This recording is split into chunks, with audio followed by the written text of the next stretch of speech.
Innovation Unplugged from the Alabama Community College System's Innovation Center takes you inside Alabama's workforce development.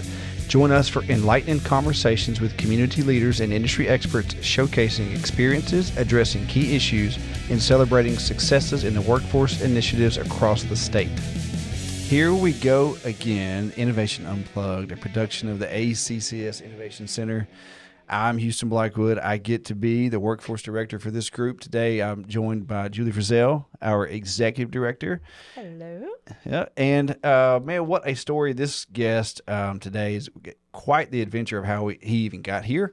Ben Cottingham from FireSeeds, a recruiting talent development company in Birmingham, Alabama. Ben, welcome. Thank you guys for having me. Yeah, it only took us going to Oregon to meet, even though we only lived like an hour from each other. Yeah, and even more than that, our worlds have a Zen with one of our new staff members, and we'll get to all that. But yeah, what Ben's referencing is that we both went to Dirt World in Albany, Oregon. Is that what it was? Albany, yep. Oregon.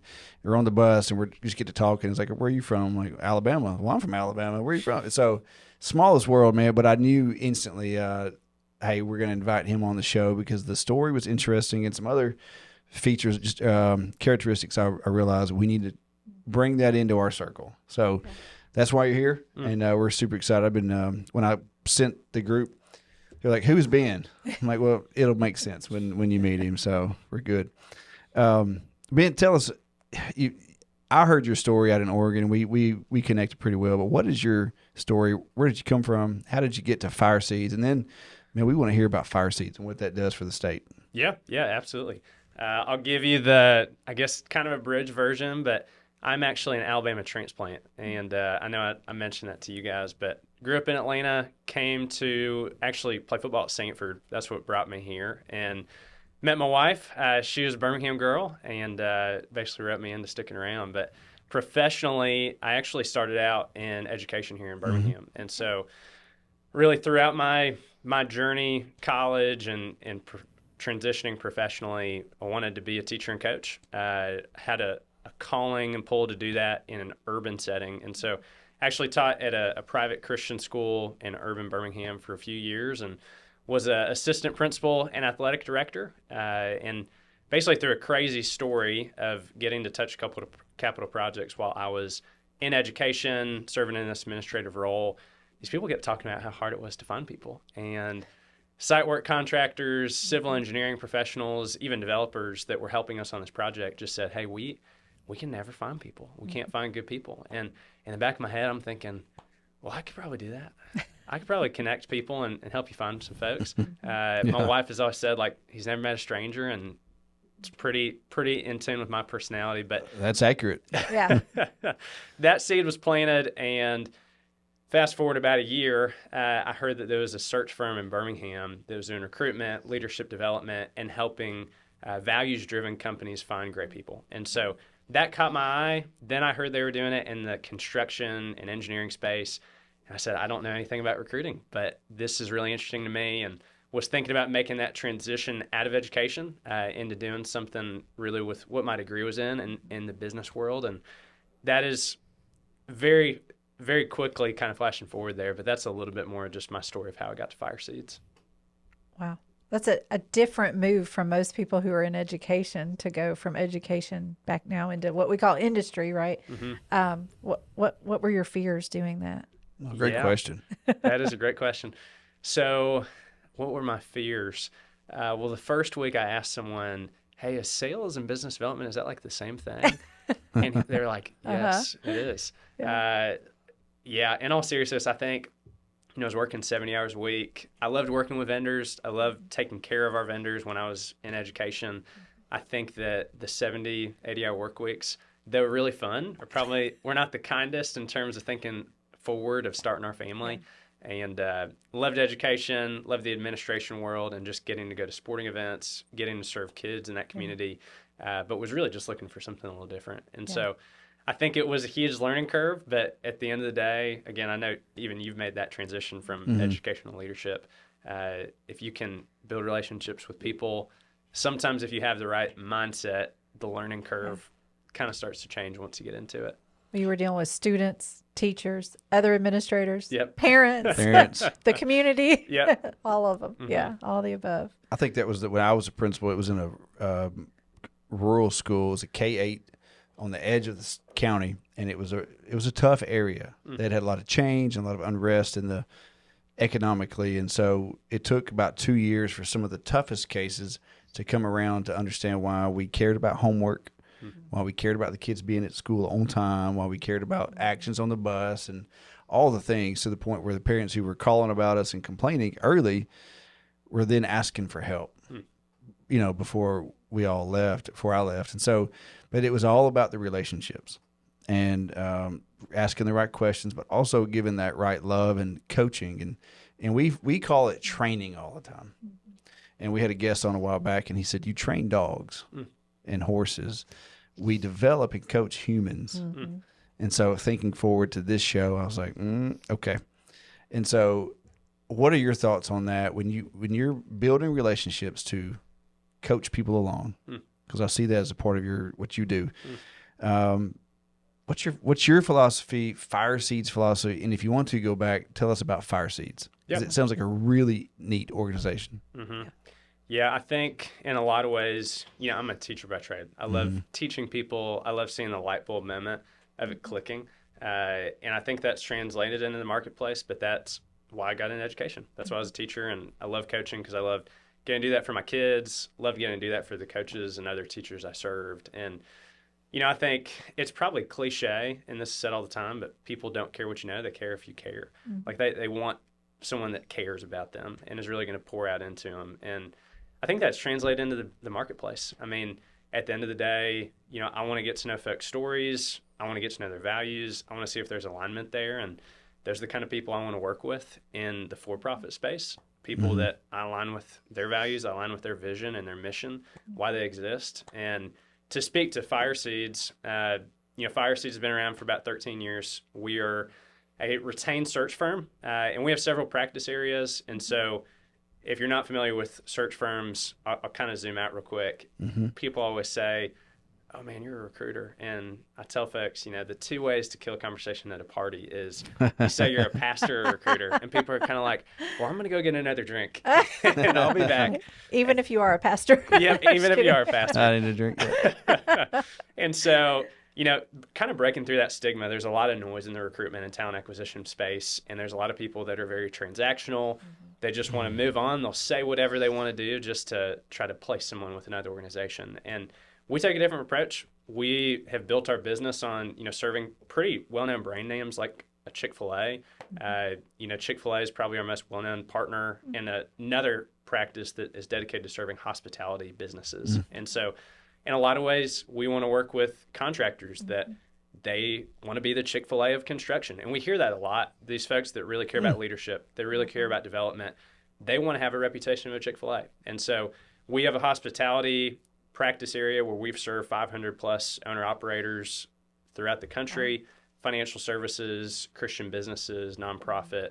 And then I do a lot of our work within the AEC space, which is architecture, engineering, and construction. And so that's where I like to live. That's how you ended up at Dirt World, for those who are wondering. Dirt World. Yeah. Yep. That's how I ended up at Dirt World. And I think my wife is afraid I'm going to end up as an operator, hopping on an excavator at some point. But I love getting to serve that industry. That's where a lot of my passion is. Yeah, that was a really neat space too in Oregon. So Dirt World is a series of things built by this other gentleman. And he spoke there, and it was an interesting conversation with him. But there, for the audience, Dirt World is where leaders from all different kinds of industries, but mostly construction related, were there. And then the speakers were all about leadership. And what I remember about that was every speaker talked about their faith and their mission and their relationships, and how their relationships at home were the most important, and then their relationships with their people. Every single speaker, even the owner, Aaron Witt, and his message was a little bit different, but every single one talked about that. So it was no secret that all those companies were there, had that mission in their, in their own, when you talk to them. And then you're there, and I'm like, well, what are we doing? Like, I'm only here because I had an invitation. I had no idea what I was getting into. But that whole conversation, every conversation I had came back to those things. And I think it was the culture of that whole thing. So studying more on FireSeeds and on you, not on you particularly, I'm not a stalker, but preparing for the show. Man. So it's okay if you are. No judgment. well, yeah, we actually don't do any research. Typically, we know everybody, but you're one of the most outliers. But when you're looking at those architecture firms, construction firms, and they're looking for people, like when you say people, you're not talking about, you're not a temp agency. You're looking for the folks who are driving that company to the next level. And so we do that when we develop these programs and we're working with our colleges. We're trying to help them get to the next level. What is your philosophy on that? Is what determines the level I'm in, and then what actually determines the next level that I'm working towards? Yeah, that's a great question. So it really depends on the type of partners we're serving, the types of companies. I mean, our executive search practice, we place COOs, vice president of construction. We've done CEO search, executive directors, which that search functions a little bit differently, where in other practice areas it might be a director at a Chick-fil-A store where they're actually boots on the ground, or we'll do a field superintendent for a heavy civil contractor or asphalt paving project manager. And so the scope of that really depends. Our biggest thing is we want to approach the search. You can find the technical skills, and they're probably calling us because they can't find technical skills. But we want to push into, hey, we don't just want to hire you an asphalt superintendent. We don't just want to find you, a director or a heavy civil project manager or an executive leader, but we want to get to know you so well that we can understand that they align with your values. And so that's really what we look at. We talk about kind of our principles, or we want to vet, make sure that we're mitigating risk and protecting our partners. We want to discern, but at the end of the day, we are relationship driven. And so we want to build authentic relationships with people. We want to get to know their story because, again, it might not align with what this person's looking for, or their values might not align perfectly. And so that's how we try to differentiate ourselves. And we also have a leadership development company, sister company called Wild Spark, that is solely focused on developing those leaders once they actually are employed by that organization. And so that's helped a lot, just helping retain talent. I think that's something y'all have probably experienced a lot is, hey, we found this person, we found this CDL, or we found this operator. Now, how do we keep them to stay? Yeah. Continuing to support them with those trainings and other opportunities for their growth and development. That's so important that you all have connected that as a simple resource in one agency. Yeah. Tell us about that. So let me back up. Before we talk about Wild Spark, sometimes you find a really good technical candidate, and you're like, hey, Smith Company, we got this guy, and he's the best at this technical part, but might be a little rough around the edges, or there was this thing in the past, whatever. What kind of, and I'll call it not rehabilitation, but what kind of realignment, or if you imagine when you're putting a steel building together and you've got that drift pin and it doesn't match up perfectly, but you put that drift pin in and now it fits and it's tight. Do you have a drift pin philosophy to make people match better or to facilitate the match? Yeah, that's really good. I think the biggest thing is just we just want to tell the truth. And if we have hesitations or if there is a values misalignment, I'll kind of back up, but there's this contractor in Ohio, and their motto is we hire for values. And it might mean, hey, they don't check 9 out of 10, but they're a values alignment. Maybe it's 5 or 6 out of 10, and they're super excited about the opportunity. And so, again, we would just want to tell the truth. If there's maybe a misalignment for values, but they're so excited, I want to be bold enough to coach my partner who might be an executive leader of a $100 million, $200 million company. And even though they've been there for 20 years, I want to be able to coach them and say, hey, I don't think you should hire this person because I think this is going to end up hurting you in the long run. And those are hard conversations. It does go along with, hey, I want to coach. I want to be honest. I want to help them grow as a leader, which is difficult being a younger guy who's, speaking to an executive at a company. But end of the day, if there's not a fit there, or if we call it kind of a gut feeling check, or it's a bad reference call, we want to be forthright with that. Yeah. You don't want them to just check the box. I filled a position. I hired an individual. I have someone now, but they're not the fit. So knowing that they have a partner within you, I think you're also looking out for what's in their best interest, but also setting them up for success long term. Yep, absolutely. I think that's very similar to what we do. You know, we have 24 community colleges, and 23 of them work with us, married military. And I gotta stop saying that about them because they do a great job at what they do. Yeah. Like, it's not like they're not doing the right thing, Yep. but Their focus is a little different. they just don't need us. They And have so- a different student population that they, different programs different and things programming, that they use. different purpose, Mm-hmm. different calling. So, but of the 23 that do workforce development, I can say they've all ran multiple courses, but they're all so different, man. You've got, you know, north, south, east, west, whatever, even sometimes even in the same metro area, you've got two completely different cultures. And then we're trying to force our standardized course right down the middle. And so we have to coach them along. And we had some guests on very recent episodes that were that needed a lot of coaching and a lot of development of how they can do what they do. So that's kind of where we are is helping them get to that in this Wild Spark idea. So that the people want to do it. They see the need for it, but they need to be developed. Either the community or the campus or the person just doesn't understand because they're all alone or whatever. Tell us about how Wild Spark works for you guys. Reading through all the things, it seemed like an incredible approach. Because once you get them there, now let's coach them, train them, develop them until they are 100%, 10 out of 10. What's that like? Yeah. So our business motto between FireSeeds and WildSpark is to discover, deploy, and develop leaders. And it flows really well. The hope is, hey, we're going to help you find them.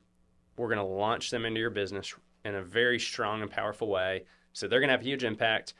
But everyone would call us back, especially when we first started FireSeeds, and say, hey, is there anything we could do to kind of develop them or help them grow as a leader, or give them a growth track, or, you know, is there anything you could do to help us with retention? And so we started out, paper pamphlets on leadership development. We do this in-person consulting, and that actually morphed into what is today WildSpark, which is it's a software platform. And so it is technically, a SaaS model where, you could access it from your phone. It works well even for field folks, regardless of industry, whether you're working for Chick-fil-A or for a contractor or in an office setting. And so you can access it from your phone. It is a module type curriculum where, it might go through a topic of how to lead through change, when things are changing all around you, how to have hard conversations, how to handle conflict. And it's all these different conversations where you're going through the curriculum, you're working through it yourself, and you're actually having to respond and answer questions. But the best part about it is it actually facilitates group conversations once a month. And so you have a team leader, and then you might have a team of 5 to 6. Again, regardless of the industry or setting, it's a great way to get conversations going, because we go from how to have hard conversations to, hey, now we're bringing up some things in our office that we might not have talked about had we not, again, had maybe a space to talk about some of these things. And so that's the hope, is that, again, you're developing folks, you're even giving people an opportunity to lead these group discussions. And then long term, again, our hope is that it's going to drive your retention rates because there's something in place that's actually thinking for leadership development. How are we growing? How are we training? There's a focus tool that actually is centered on that. Do you guys have, if you've got 10 different companies, so you got this WildSpark cohort, and you've got 10 companies that have sent people, and I'm just being generic. I'm not really sure how that goes. And then, so that's 10 different, whatever they do, different widgets made. Do you develop a pathway for them to exhibit those traits in the workplace, like over a 6-month, year and a half? Yeah, so we have a customer success team that typically checks in with our partners of, hey, what's going well? What are you maybe not seeing as much as you would have hoped? And then with that, these different modules, we can customize it to problems they're facing in their business. And so it could be, hey, we have younger millennials in our business that have a really hard time taking feedback. They're always offended, and, they hear feedback and they're not thinking, this person wants the best for me, that this person wants me to get better. They're thinking, oh man, I've messed up again, or why does this person not like me? And it embraces the idea of, hey, we're all imperfect. We all need to focus on getting better and improvement. And honestly, it's just, again, it's a great way to press into that, but we can cater it to specific partners based on maybe what they're facing. I love that. So we come from the system office, or the community college system has ATN. which has a leadership development. We've used that a bunch and all those things. We actually have in our food and beverage, we have conflict resolution and knife skills in our food and beverage, and on our pop-up banner, they're right beside each other. Wow. So it looks like that's how we're resolving conflict. Every time I stand that thing, I'm like, oh gosh, what are we doing? But for the record, we don't do it that way. But those lessons, because a lot of these, and Julie knows this, you could speak to, like, you take your great operator, your great technician, you move them to that supervisor job for the first time. Well, they've been talking turkey on the line. Yes. And saying things that I probably shouldn't say. When you now become the boss, to your what was once your colleague. So with that, I guess, did you ever use stuff like that when you were at ZF? Oh yeah, all the time. And we actually had an internal leadership training kind of program that we would support anyone that moved into a leadership position, no matter how experienced they were in leading and managing others, or if they were seasoned or first time leader. Developing those internal programs was always important, and it wasn't just a one and done training. It was a continual long-term program that it wasn't optional. It was also mandatory. But I love how you said, it's getting other people together in different functions with different experiences and saying, okay, how can I learn from you? How can we learn from each other? How can we learn from the situations that we're dealing with as leaders, and be able to use those in any interactions that we have. And so we did the same thing. We did international leadership training. So it wasn't just someone from the U.S., but you had someone from Germany or China or wherever. And so you were learning from each other because you all led international teams as well. So I'm sure you encounter that also as not only, leading others and leading cross-functionally within different responsible areas, but leading amongst different cultures and different remote workers versus in-person office workers and things like that. Yeah, there's always ways to say, hey, what you encounter is not exactly what I encounter, or vice versa. So, but I can take some of those nuggets from your experiences as well. So I like what you said about kind of knowing whatever kind of manager role you're in, like, you have to do this. And something we see a lot is, hey, the best salesperson in the company, or the best operator on a job site, or, the best civil engineer, whatever the role might be, we kind of assume, like, okay, upward trajectory, career growth, whatever industry, okay, now they need to be in management. And it's like, well, just because they were the best foreman or operator, it doesn't mean that per se they've developed exactly what y'all are saying. They've developed those soft skills to actually manage and lead people. And it takes time. It takes time to develop those skills as well. And it's hard to say, hey, I can help someone get to that level, but it's always a learning and growing pathway for everyone. So, yeah. What would you say, speaking of that unknown pathway, I love that concept. What would you say to a young person who works in one agency, who's trying to coach an older person, or I say, there's an age difference, different generations, and the younger is trying to coach the older? What's that? How do y'all approach that in your philosophy? Agency in terms of, like, within the search industry, or just any type of business per se?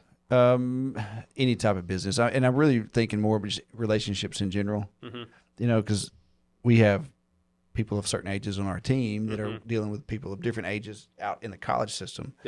And sometimes it's younger, older, from us to them, sometimes not. But how do you manage that age gap, or that generational gap between those conversations? Yeah, that's a great question.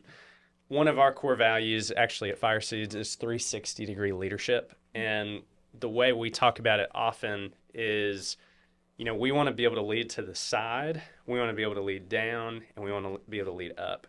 And, leading down is easier sometimes. Hey, I'm a manager, I've got a direct report, this is my job. It's a lot harder when it's, hey, person who's my equal, I want to give some feedback. I want to challenge you here. Or, hey, person who owns the business, or who's my customer, or who is 30 years ahead of me, how do I lead up and say the truth and say the thing that needs to be said, even though, that might not be received super well. And, I think it's complicated. I think at the end of the day, businesses where there's high trust and high feedback that everyone's doing what they think is best for the business, I think that can be really healthy. I think, someone who's a millennial, if I'm, talking to someone that's in their 50s, 60s, 70s, again, there's a sense of respect and honor that I want to be able to bring into that conversation where, when I first came out of school and I'm a teacher, my first principal was, 64, 65. And so we communicated differently, but we got to a place relationally where we had built so much trust that I could come to him with feedback or I could come with things. We'd get out of a parent-teacher conference and say, hey, I don't think you should have said that. Mm-hmm. And, it was built on trust. I trusted that, hey, if I said that, he wasn't going to fire me, right? Yeah. And I think that, that is really a healthy culture. Mm-hmm. It's not the pizza parties. It's not the, hey, we have ping pong in the office. But can people lead up and can they have those conversations, again, respectfully, but trust that they're not going to get fired if they do? That's when I was assistant principal, we had a shooting threat. I don't know, anonymous. It was on Yik Yak app. It's an anonymous you call that? Geo-fenced. Mm-hmm. So wherever you were within an area, you could talk to people on Yik Yak. Anyway, somebody said, we're going to shoot this cool. Well, I get it. A student brings it to me, and I'm like, oh, gosh, this is like October, and my first assistant principal job, and the principal was a very tough lady. So I take it to her, and she's like, what would you do? What should I do with this? I'm thinking, well, you're in charge. Like, I don't know. So she looked me dead in the eye, so I looked her back dead in the eye. I was like, I think you should call it in. You got to take it. It's credible, right? And so turns out it was credible, and there were things that happened because of that. But later on, because of that situation, we had so many other smaller situations, but quickly she put all that trust in me right there as a new guy. I'm like, oh gosh, like if this goes bad, then we search the whole school. Like I'm out. But I think she, it just worked out. But that was a really hard thing to do because she retired 1 year later with like 33 years in. Wow. And this is my first semester, and so like that was a really tough thing. But from that moment on, we had a different conversation every time, a different relationship with everybody else that works with her.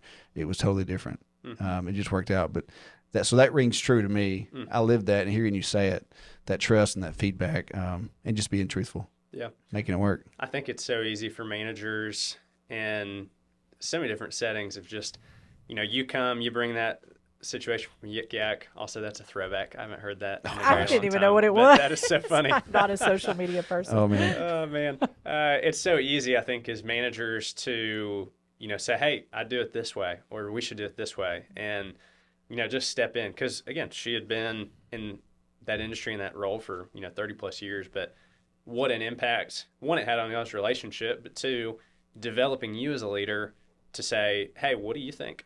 What do you think we should do?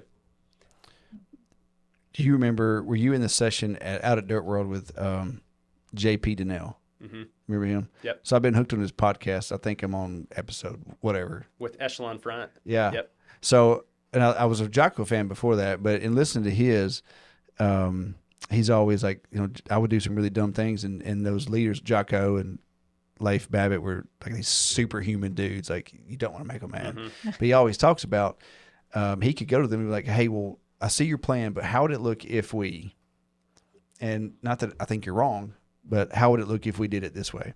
And then they would do it down to him too, so they were leading up and down, and hearing him talk about that, and not just like, should we make it red or black? Should we attack or retreat kind of conversations? Like, wow. Live rounds are coming, and they're having these up and down conversations. And that's really interesting. And his phrase is always to each other, how would it look if we? And I think that's always been something really, listen to that. His first podcast, he talked about that, but he talked about it out there too. Really incredible story. Those guys. What is your personal philosophy about the next big thing? You're young. You're younger than me. You're very obviously intelligent, motivated. Got 1,000 things you could do. But what's your philosophy about to those young professionals out there about what's next?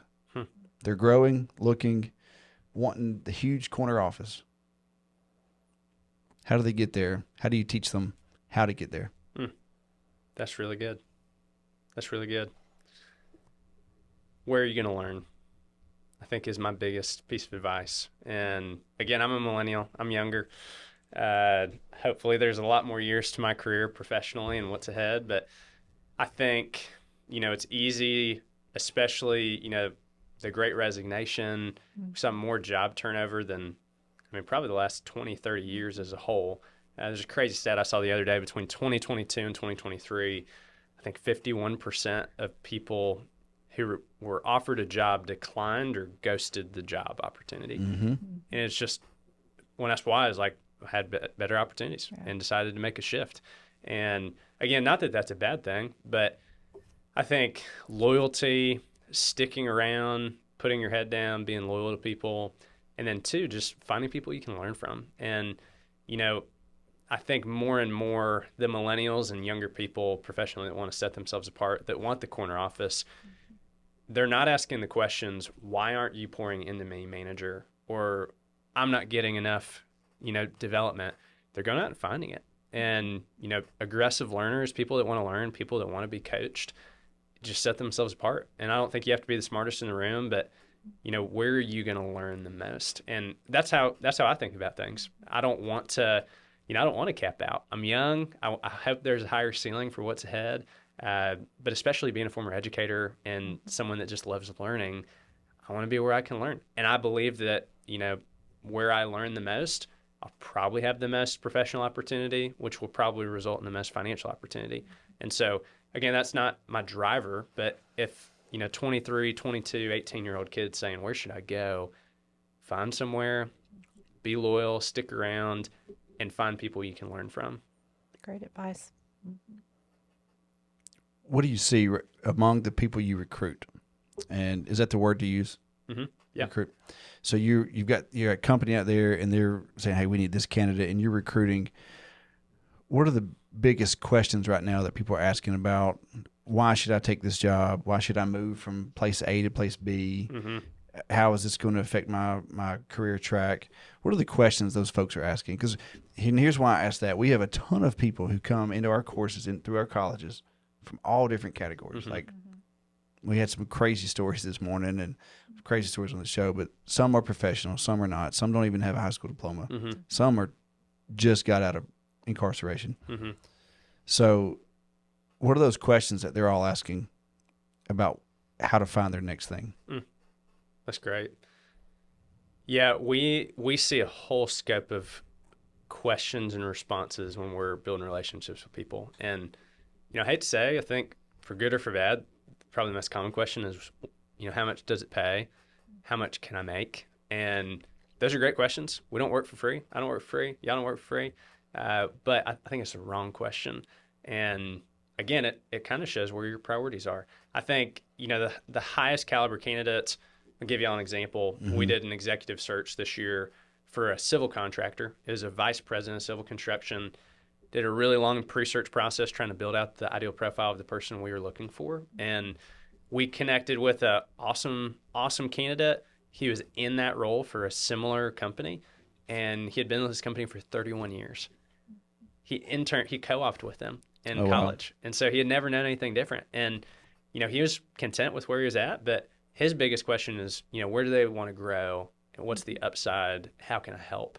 And getting to know him better, we could just tell, you know, he's a pioneer. He wants to build something. He's a learner, and he wants to make an impact. And, you know, it was a great financial opportunity, but that I could just tell, and everyone could tell that wasn't his only driver. He wanted to build something. And again, I mean, those are the things we want to discover with candidates, even younger candidates. I think some of the folks that have had the biggest impact of, hey, how can I grow? Who's there that's going to, you know, pour into me? We've had younger folks recently say, you know, hey, I know I can be X over here, but I really want some more gray hair in the room. And that is a huge light bulb in my head of, awesome, this is great. Yeah. That's such a positive, again, because I know that company is getting someone who wants to come in and learn. And two, I mean, it's a really humble thing to say because regardless of if it's true or not, a 25, 24-year-old, 18-year-old kid who says, I've got it figured out, it's just not true. It's just not true. Yeah. Wisdom brings time, like it builds over time as well. And being able to say, hey, I want to learn from someone who's wise and had those experiences, exposure to that. That says a lot about someone. Yeah. That's interesting. I'm young. Well, I'm 29. I'm not. I'm 43. I was actually just talking to somebody a couple days ago and he started his career same time I did. He's in private world. I'm in the state. So I've got really like, with all the sick leave, I could take a semester off, but I could retire in 5 years. At the end of this year, I'll have 20 years in, but I'm thinking I'll be 49. What in the world am I going to do? And then I look around at these companies I deal with, and I see like the best companies have that right mix of gray hair on the staff. And I wonder like, okay, well, what's it going to be like when I'm a gray hair? So I'm speaking to, kind of some of these things, but what are you looking at for people when they are going to maybe shift industries? How do you recruit to those individuals? Or when companies are looking for a job and they say, hey, we don't care if they're in this basket for a long time. These are the traits we need. And you find somebody that's not in that same world. So how do you take someone who's moving from one sector to another and coach them into this new thing? Yeah. No, that's great. It's hard in our industry. I get that question a lot. And, primarily I'm serving folks in the architecture, engineering, construction industry, mainly construction. And with that, I get a lot of calls often or text, hey, meet my buddy. He's in marketing or he does this. He wants to break into construction or get into this. And, it's hard, one, because, you can't help everybody. And two, we are paid by our partners for finding them a specific person. And so it doesn't mean that, hey, that person can't get into construction per se. But in a lot of ways, this probably isn't advantageous for me to say this, but to be honest, it's a barrier. If someone wanted to go through me to get hired by X company, if they're going to pay me to make that introduction, but they have no experience, it might make a barrier for them to get hired. And so sometimes, I love giving advice. I love kind of coaching people along. If I were a business owner, here's maybe what I would do. And, I had a guy call me the other day and say, hey, what would I need to do to get hired into construction or for this general contractor? And I basically said, based on your experience today, you'd probably be a project engineer. You probably wouldn't be able to come in at that project manager type level. And it might be good for you to, either go take an entry level job somewhere, or maybe you should go, get a degree and work on a master's of construction management. And so that's tough. I think, again, it depends on the industry. It depends on where you're coming from. Again, I'm super grateful for making an industry transition. But the more and more I think about it, I'm like, man, I'm pretty lucky I got this job. This is great. Because I don't know if I'm on the other side of the table, hiring someone with my experience, there was no reason outside of the soft skills per se that I would have gotten this job. So I don't know if that answers your question directly, but it does. Because I see a lot of times older principals who retire go and do a lot of things, and a lot of times it is sales or consulting or sometimes like administrative roles in companies, because they've been, especially if they were coaches and then principals, they've been making decisions and meeting deadlines and dealing with scrutiny and conflicts forever. So I just wonder, like, and it's kind of a personal question. I'm not going anywhere. She's my boss, but it's just like, well, what does it look like when people do make that transition? And as I get older, I'm going to meet more people who are trying to figure out what is next for them. So it's just interesting.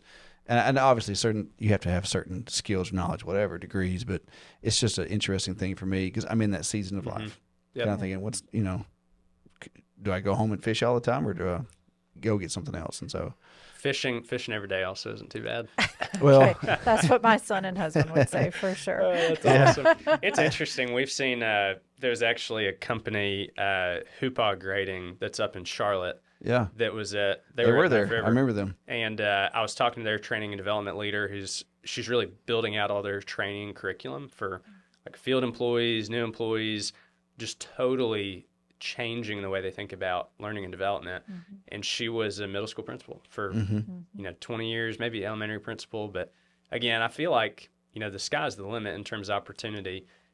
Just in some ways, I wouldn't say, hey, if you were trying to make that transition, maybe go through a recruiter. Again, maybe that's not super advantageous for me to say, but I think it's honest. Yeah. You mentioned something earlier about helping individuals find out, maybe there are some barriers. Maybe they don't have exactly the experience that they need to move into a certain role.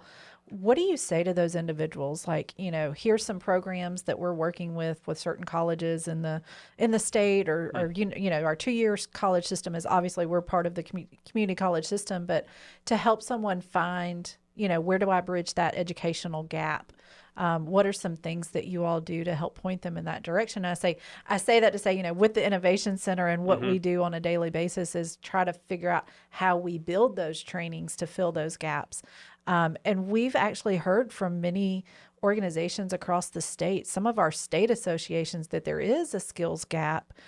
From those who started out as entrepreneurs who didn't have any type of post-secondary education and training, but yet they are leading organizations. And when they go to make a change, they're missing some of those skills that they probably would have learned had they been on some type of training pathway.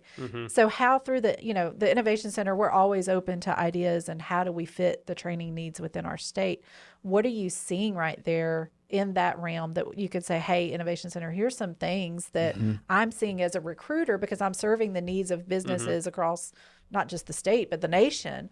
And a lot of these companies have a footprint across our state, whether it's from the Huntsville to Mobile or vice versa.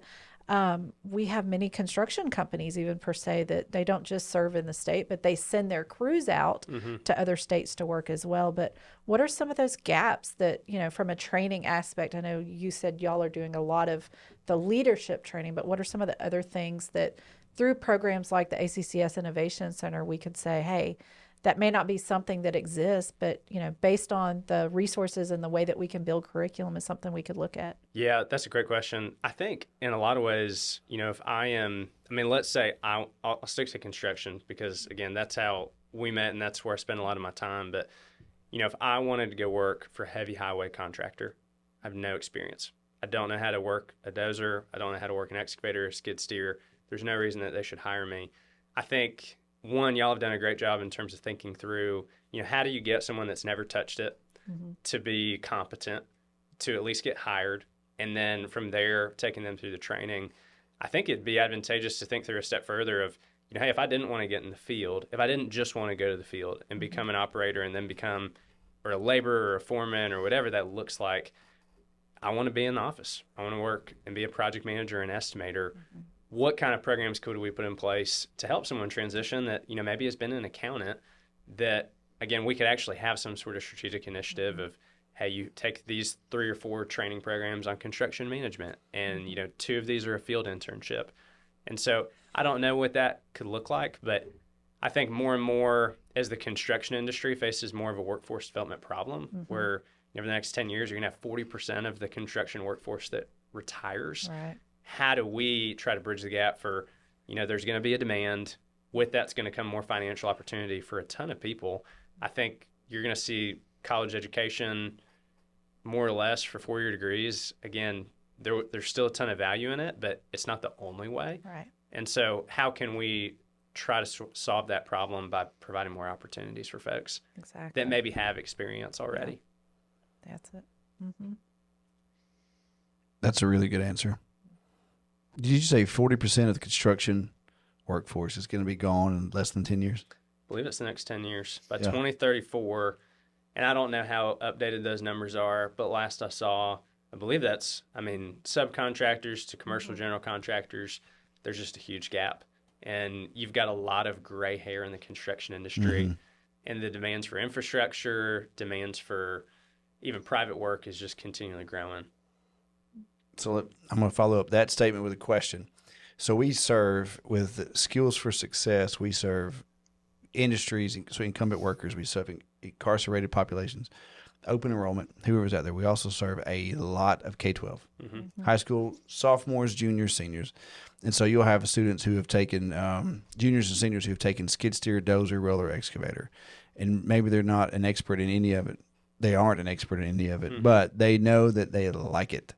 So just for industry support, because you have a unique aspect, a unique insight of all this, are we on the mark, and you can say yes or no, are we on the right track of advertising these courses, exposing the students to the training to see if they like it or not, And then when they do like it, we connect them to the companies or connect them to the programs at the colleges that take them on that road, or they just get a job and go do it.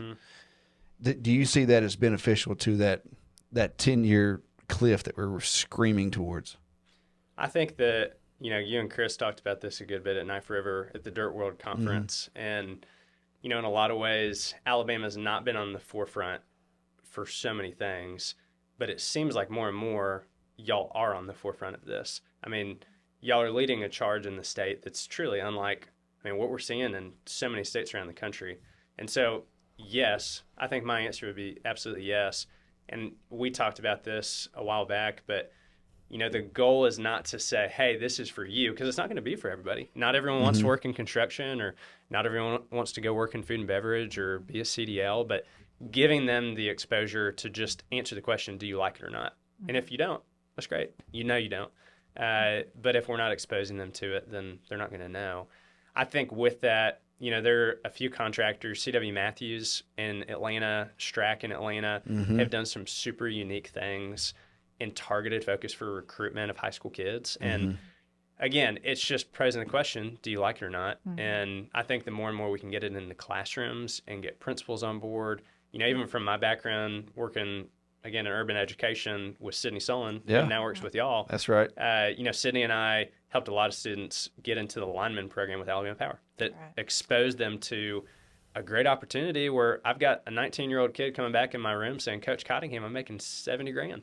That's amazing. Yeah. And I've got a 7% 401k match, and that's going to be life-changing for that kid. That's right. Absolutely. We had that conversation just Friday with some folks from some line worker programs and considering what that looks like for them. That's good feedback. And I hope that you'd given us that answer of, yeah, you're doing it right. We went to C-Strack. When I came back from Oregon, I sent Tom and Matt, our career readiness folks, over to their grand opening of their big site. And they came back with all kinds of trailer, mobile simulator trailers. And we're working right now. We've got some money from the legislature to buy simulators that can be literally rolled off of an enclosed, probably out of a truck bed if you could get people to pick it up. It's that small, but when you unroll it and unpack it, it's like, it's a full screen, 20 different machines on it, trucks, fire trucks, heavy equipment, all kinds of things, even an ambulance, even a police van. Wow. But literally you could put 3 or 4 in an enclosed trailer and roll it off the trailer on its own wheels into a classroom, plug it into an outlet, open it up, and it goes. So now you can take it to a training site. You can take it to a middle school classroom. Oxford City Schools wants us to bring it to their 5th, 6th grade intermediate school for Career Tech Day. Whenever we get them. So to your point, though, that's the whole thing. That's what we took. If there's one thing we took from Dirt World, it was cycle time in our courses, in our labs or heavy equipment, and then taking the simulators down into the elementary. Even those are the biggest things. That exposure you were talking about. Yep. Because that little girl gets on that thing and they feel that joystick and that excavator as it jumbles that seat when they're digging through the imaginary dirt. Man, you love it or you hate it. And now it's on like Donkey Kong. So Nick told us a long time ago that we were out of time, and we do it every time. And he's so gracious; he does such a good job. But we do need to kind of close it out with the final thoughts from you, Ben. Where are we headed in Alabama as in the nation workforce? What's next for us collectively? Yeah, I think I'm really excited to see what's ahead just from y'all's focus and initiatives of workforce development, specifically just with, heavy highway contractors, I know is kind of the context which I was exposed with, but I think it's solving a huge problem. I think you're getting, power brokers in the room that are competitors fiercely on projects, but they're working collaboratively to solve a huge problem. And I'm excited because I'm thinking through how can we multiply the impact into every state? How can we do this in Mississippi? How can we do this in Georgia? And I know there's a lot of folks in Atlanta that are pushing strong initiatives, but I think y'all have given just a really awesome model and honestly buying into this abundance mindset of just sharing ideas that it gets me excited for someone that is trying to solve the workforce development problem at another angle. But I'm excited for what's ahead in Alabama. I think just the work y'all doing is amazing, and I'd love to see it continue to make an impact here, but also in other states. I love that. I love that optimism. I'll tell you this. I'm going to extend a personal invitation. You can peruse at your own level or own time. We just today, like an hour ago, Kayla Dozier, our director of marketing, corporate partnerships. Our lab calendar is on our website, trainforalabama.com. Shameless plug. This is our show, so we can. It's not really shameless. It's not shameless. But we have on there, it'll say lab calendar, and you can go on there as Ben Cottingham at FireSeeds and say, well, here's some labs I want to go to in my area. Click on it, add it to your calendar, talk to the people who are organizing it. And so if you're a contractor or if you're just interested, you can go in there and go see it. Yep. Wow. So 23 colleges across the state are offering Skills for Success, all of the industry opportunities of training that we have in our course catalog right now that the colleges are training on. You can see it live. Click on one, find the location, tell them you're on your way. Wow. And be able to connect with students while you're there and be able to, hey, invite other employers to say, hey, if they've got a skills gap and they've got a workforce need, hey, I know some training that's happening throughout the state and here's how to find it. So that's awesome. So to your point of the exposure and exploration, Kayla and Destiny Smith, our workforce manager, they've been working on that for months, and they finally got it dialed in. Just asking it's fabulous. Not 5Y, it's probably more like 28Y. Yeah. But we got it. So I'll connect you to that link just so you can have a look at it and see. And the other invitation also is watch us and see what we're doing. And when you see a gap, call us out on it. And I'm sure your professional, polite way, but we're willing to take that advice because I saw how you connected all those different folks out there in Dirt World. I'm like, well, this guy's got it figured out. So I don't know if I've got it figured out, but hey, we talked about leading up. So if I need to lead up, I can do that for sure. And same goes for me. Yeah. Appreciate absolutely. that. Thank you so much. Yeah. Thanks for being here. Ben Cottingham from FireSeeds. Engaging conversation, man. I've never taken almost 4 pages of notes. I know. I was watching you. I was My like, hand hurts. look at that. So good stuff. All right. If there are no other final thoughts, then we need to get off the air because we've been over almost an hour now, so it's good. All good stuff. Thanks, Ben, for joining us today. Thanks, Houston, and all of our listeners out there. Thanks for joining Innovation Unplugged, and we hope that you can like, follow, listen, share, all of those wonderful things on all platforms. And thanks for joining us today. Thank you, guys. Yeah, thanks for being here, man. This is really good.